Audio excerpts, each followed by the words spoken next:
Guys, Andrew here, and in this video I'm going to show you how to freeze a row in Google Sheets. So once you're inside Google Sheets, guys, and you find the row that you want to freeze, let's say I want to freeze row 1 here that contains the name titles. What this is basically doing is that once I freeze it, no matter how I scroll down, that row will not be hidden, and so you'll always see it visible at the top.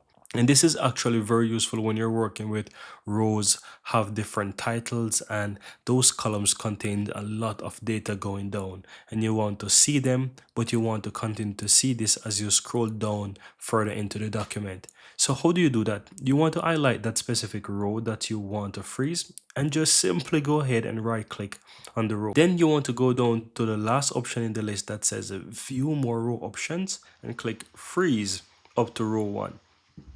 In my case, this is going to say freeze up to row 1.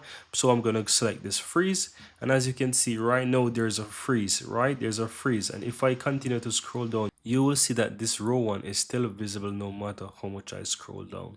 And that's it, guys. That's how to freeze rows in Google Sheet.